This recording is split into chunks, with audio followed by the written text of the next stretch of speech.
Donald Trump, the administration, and House Republicans are hurting the American people.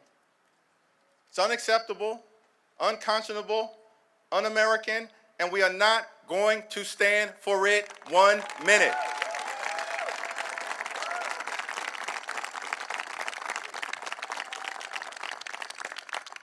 The Republican budget represents the largest Medicaid cut in American history.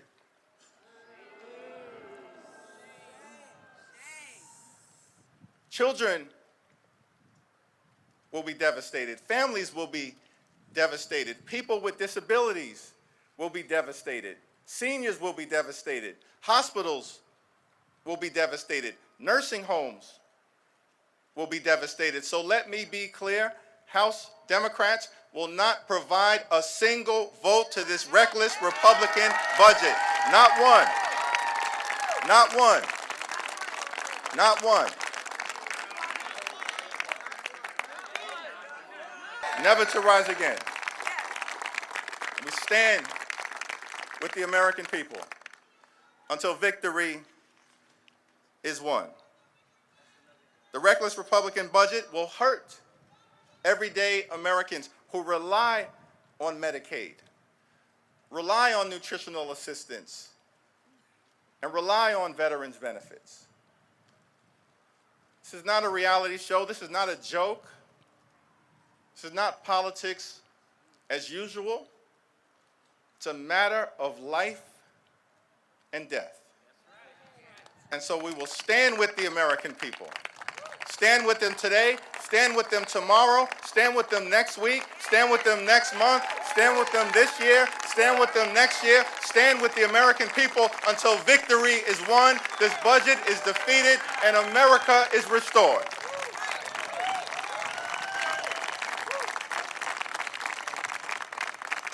So it's our honor as House Democrats to be joined today by three incredible Americans whose quality of life depends on all of us stopping this reckless Republican budget, which is a betrayal of the American people. We need to listen to these stories. We're committed to making sure that these everyday Americans can tell these stories and that their stories are heard all across the land. With that, it's my honor to turn it over to Rosa Lozano, who is here to tell an important story.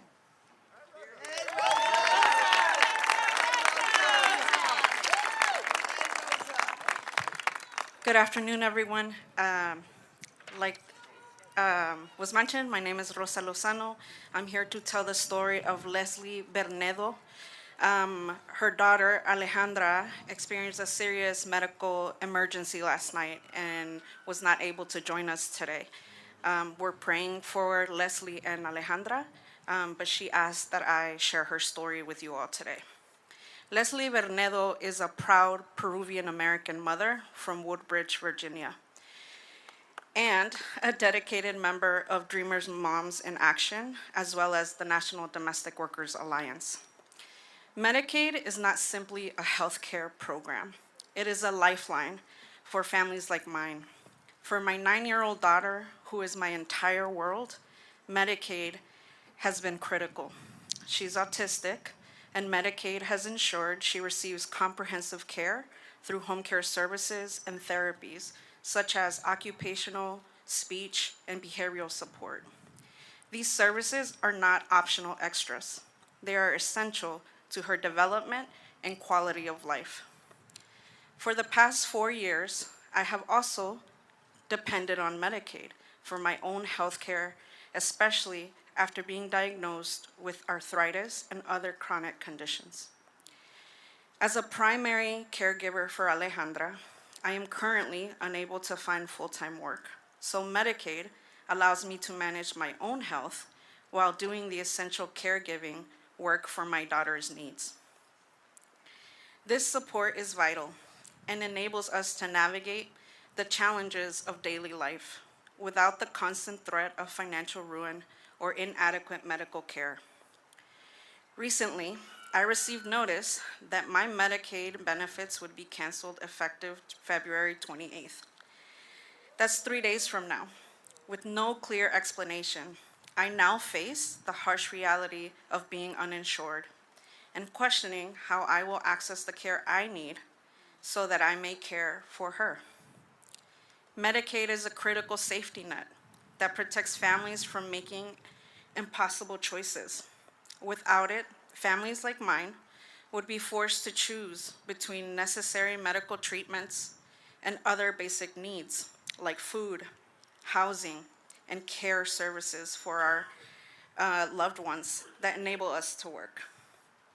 And for domestic workers like myself, the nannies, the house cleaners, and home care workers who care for America's families, but are not guaranteed health care through our employment, access to Medicaid is critical for our own survival. Cuts to Medicaid do not just impact budgets. They threaten the health, stability, and dignity of our communities. Our families deserve security. They deserve clarity and access to care, especially in times of crisis. I urge policymakers to reconsider any actions that would jeopardize the health of so many families like mine. Thank you. And now I will pass it to Mary Beth Cochran.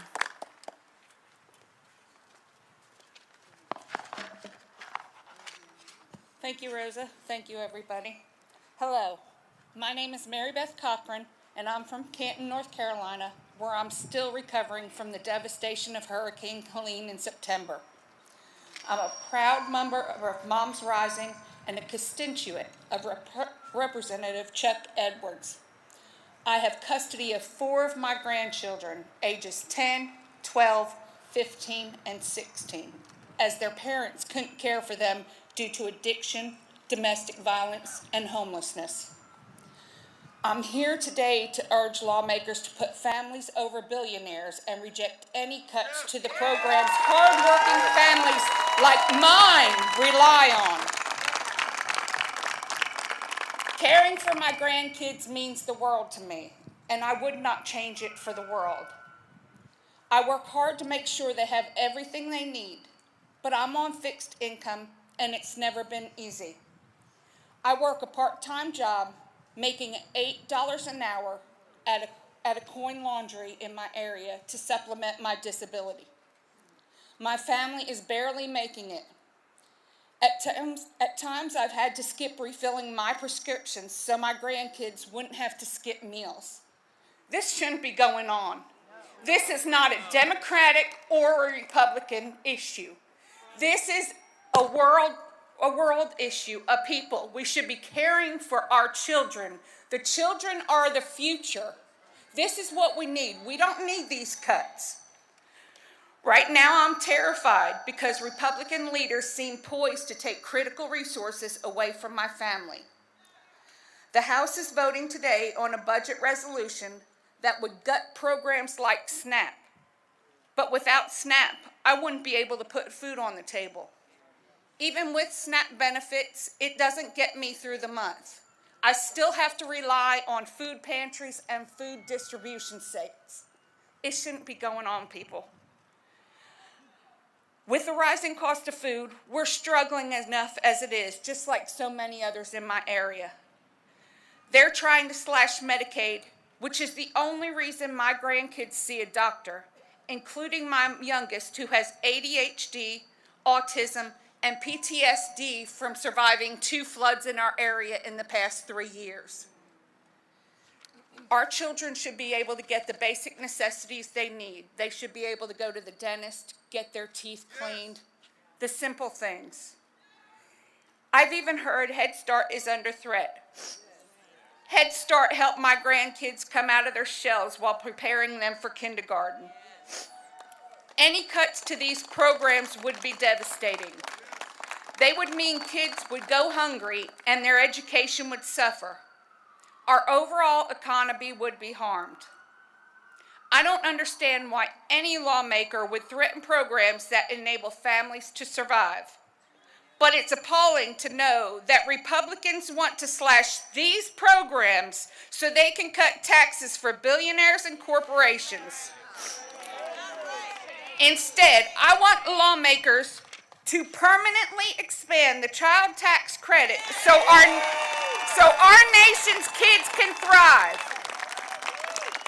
When that child tax credit was in place, I, for the first time, was able to get a used vehicle to transport my children to their doctor's offices.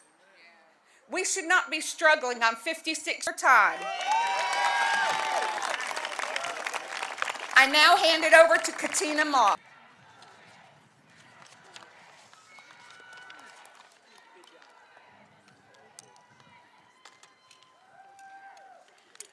Hello, everyone, and thank you for having me here today.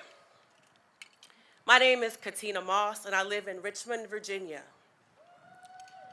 I am one of the more than 630,000 Virginians who will be kicked off Medicaid if Republicans in Congress get their way. Yes, that's right. They want people like me to lose our health care in order to pay for Donald Trump's tax cuts for the rich. As a Gen Xer with elderly parents, Medicaid supports my family's well-being.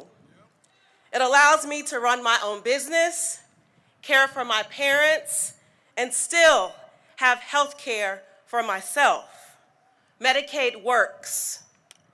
But now, Virginia is one of 9 states with automatic trigger language that says if the federal government goes back on its promise and reduces funding for Medicaid expansion even by 1%, then the entire program ends and everyone in the expansion population loses our health care. That is not only wrong as a matter of public policy, but it is also cruel. Health care should be a right for everyone. For everyone. Not a privilege for the wealthy few. We should be focused on strengthening programs like Medicaid and the Affordable Care Act instead of trying to undermine them for bad, irresponsible tax plans. So thank you, Leader Jeffries, and my own Congresswoman Jennifer McClellan for being healthcare champions in Congress. I am ready to fight alongside you to protect our care. Thank you. Now I pass to Whip Clark.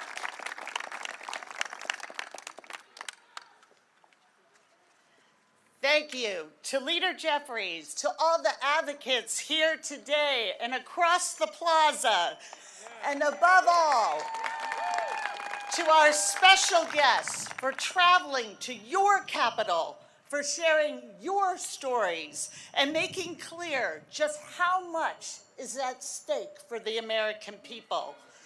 The Democratic Caucus has a message for you and for every American like Leslie, Katina, and Mary Beth, who is now fearing for the security of their family. We see you, and we are going to fight for you.